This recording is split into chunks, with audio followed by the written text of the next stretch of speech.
మన రాష్ట్రంలో విపరీతంగా లిక్కర్ అమ్మబడుతుంది లేదా కల్తీ లిక్కర్ అమ్మబడుతుంది. ఇందుకే కదా మన రాష్ట్రంలో ఇంకా ఎక్కువ మంది 25% ఎక్కువ మంది చచ్చిపోతున్నారు లిక్కర్తో. అంటే ఈ పాపం ప్రభుత్వానిది కదా. మొన్న ఒక అన్నని అడిగాను, అన్నా అసలు డిజిటల్ పేమెంట్సే లేవంట కదా, మద్యం అమ్మే దుకాణాలలో అసలు క్యాష్ తప్పితే ఇంకా ఏమీ తీసుకోరంట కదా అని. ఎలా ఉందన్నా అని అడిగాను. ఆ అన్న చెప్పాడు, అమ్మా అందరూ లిక్కర్ షాపుకి వెళ్తారు, లిక్కర్ బాటిల్ కొనుక్కుంటారు, కొనుక్కొని వచ్చేటప్పుడు తిట్టుకుంటూ తిట్టుకుంటూ తిట్టుకుంటూ వస్తారు. ఇదేరమ్మా రోజు జరుగుతున్నది ఇదే అని చెప్పారు. ఎందుకన్నా ఎందుకు తిట్టుకుంటున్నారు అని అడిగా. ఆయన చెప్పాడు, అమ్మా మన ఆంధ్ర రాష్ట్రంలో ఏ బ్రాండ్లు దొరకవు తల్లి, ఒక బూమ్ బూమ్ అంట.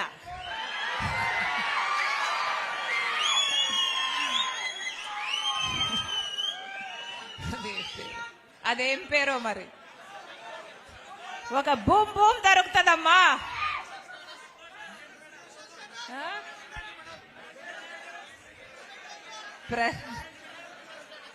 స్పెషల్ స్టేటస్ అని కూడా ఒక బ్రాండ్ దొరుకుతుందట. స్పెషల్ స్టేటస్ తెచ్చారో లేదో తెలియదు కానీ మందులో మాత్రం స్పెషల్ స్టేటస్ తెచ్చారు. ఇలా కొన్ని బ్రాండ్లు తప్పితే ఇక్కడ ఏవి దొరకవమ్మా. అది కూడా క్వాలిటీయే ఉండదు, నాసిరికం, కల్తీ మొత్తం. అసలు తాగితే ఎవరు తాగినా కూడా అమ్మా ఇది ఎవరి కూడా నచ్చని విషయము, అందుకే తిట్టుకుంటూ ఉంటారమ్మా అని చెప్పాడు. అంతేకాదు తల్లి, అంతేకాదమ్మా రేట్లు కూడా. క్వార్టర్ బాటిల్ బయట 80 రూపాయలు అయితే ఇక్కడ 160 రూపాయలట. ఇది ఎక్కడ అన్యాయం అమ్మా. మాకు నచ్చింది మేము కొనలేము, వాళ్ళు అమ్మిందే మేము కొనాలి, అది కూడా వాళ్ళు పెట్టిన రేటుకే మేము కొనాలి. అది కూడా డిజిటల్ పేమెంట్స్ లేవు, కార్డు లేదు, ఓన్లీ క్యాష్, ఓన్లీ క్యాష్. ఇది ఏ పద్ధతి? ఇది ఎక్కడి పద్ధతి? ప్రపంచంలో ఎక్కడైనా, దేశంలో ఎక్కడైనా లిక్కర్ షాపులలో ఓన్లీ క్యాష్ ఉందా? ప్రపంచమంతా డిజిటల్ పేమెంట్స్ అంటున్నారు, ప్రపంచమంతా ఆన్లైన్ పేమెంట్స్ అంటున్నారు, కానీ ఒక ఆంధ్రప్రదేశ్ లో మాత్రం ఓన్లీ క్యాష్ అంట. నాకు అర్థమే కాలేదు ఎందుకని అని అడిగా. ఏమో అమ్మా ఇదింతే, వాళ్ళు అమ్మిందే కొనాలి, వాళ్ళకి ఎంతకు అమ్ముతే అంతకే కొనాలి, వాళ్ళ క్యాషే ఇయ్యాలి. ఈ తల్లి అందుకే ప్రతిరోజు ప్రతి ఒక్కడు కొంటాడు, కానీ తిట్టుకుంటూ తిట్టుకుంటూ కొంటాడు, తిట్టుకుంటూ తిట్టుకుంటూ తాగుతాడు. ప్రభుత్వాన్ని తిట్టి పోస్తున్నారని చెప్పాడు. ఇది ఎక్కడ పద్ధతి? ఇది ఎక్కడ పద్ధతి? 25% మంది ప్రజలు మన రాష్ట్రంలో ఎక్కువ చచ్చిపోతున్నారు లిక్కర్ అంటే ఇది అవమానం కాదా? ఎందుకని?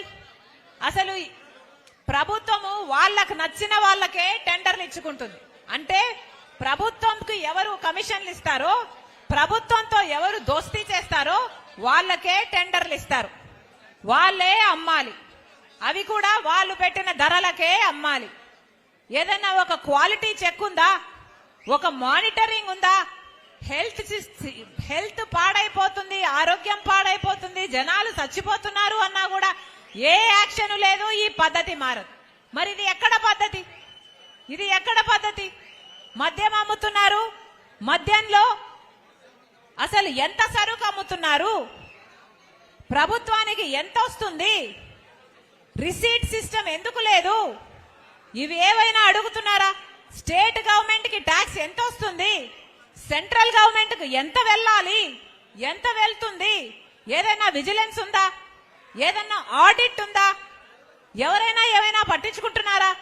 కేంద్రంలో బీజేపీ ప్రభుత్వం ఉంది, కేంద్ర ప్రభుత్వానికి వీళ్ళు ట్యాక్స్ కట్టాలి, రాష్ట్ర ఖజానాకి కూడా ట్యాక్స్ రావాలి. మరి ఎంత వస్తుంది? అసలు ఓన్లీ క్యాష్ అంటే ఎవరికి అర్థం కాని పరిస్థితిలో ఇది ఉంది అంటే ఎందుకుంది? ఆలోచన చేయండి. ఎందుకంటే వీళ్ళు ఇష్టారాజ్యంగా చేసుకోవచ్చు కాబట్టి వీళ్లకు ఏ ఎంక్వైరీ లేదు, ఒక సిబిఐ ఎంక్వైరీ జరగదు, ఒక కాగుతో కాగుతో కూడా ఎంక్వైరీ జరగదు, ఒక విజిలెన్స్ లేదు, ఒక ఆడిట్ లేదు, ఒక పాడు లేదు. ఇది ఎక్కడ పద్ధతి? అయినా కూడా యథేచ్ఛగా ఇదే సాగిస్తున్నారు. ఇట్లాగే నడుస్తుంది మన రాష్ట్రం అంతా. ఒక లిక్కరే కాదు, అన్ని డిపార్ట్మెంట్లలో ఇదే పద్ధతి. ఒక పద్ధతి అంటూ లేకుండా ప్రజలకు సంజాయిషీ ఇచ్చుకోవాలని గాని, ప్రజలకు ఒక విషయం చెప్పాలని గాని ఏదీ లేదు. ఇష్టారాజ్యం. వాళ్ళ ఎమ్మెల్యేలు, వాళ్ళ ఎంపీలు ఎవరికి మద్దతు కావాలంటే వాళ్ళకు మద్దతు ఇస్తారు. బీజేపీ పార్టీ మనకు ఒక్క మేలు చేయకపోయినా, మనకు ప్రత్యేక హోదా ఇయ్యకపోయినా, మనకు పోలవరం ఇయ్యకపోయినా, మనకు రాజధాని రాకపోయినా, ఆఖరికి మన రాష్ట్రానికి తలమానికమైన వైజాగ్ స్టీల్ ప్రైవేటైజ్ అయిపోతున్నా కూడా అదే బీజేపీ పార్టీకి వీళ్ళందరూ బానిసలై పనిచేస్తున్నారు. ఇటు జగనన్న గాని, అటు తెలుగుదేశం గాని.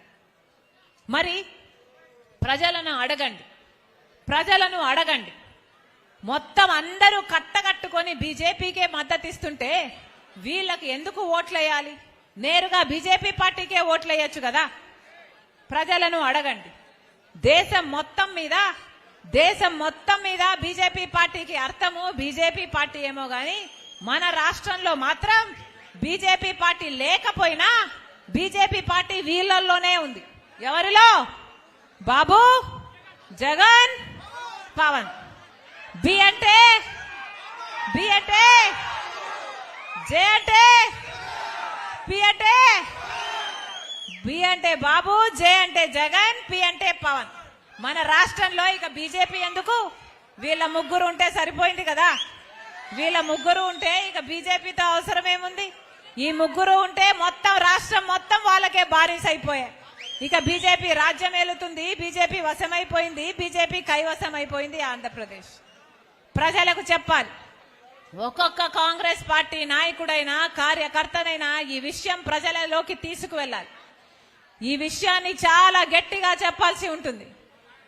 వైసీపీకి ఓటేసినా బీజేపీ ఖాతాలోనే పడుతుంది, టీడీపీకి ఓటేసినా బీజేపీ ఖాతాలోనే పడుతుంది, జనసేనకు ఓటేసినా బీజేపీ ఖాతాలోనే పడుతుంది.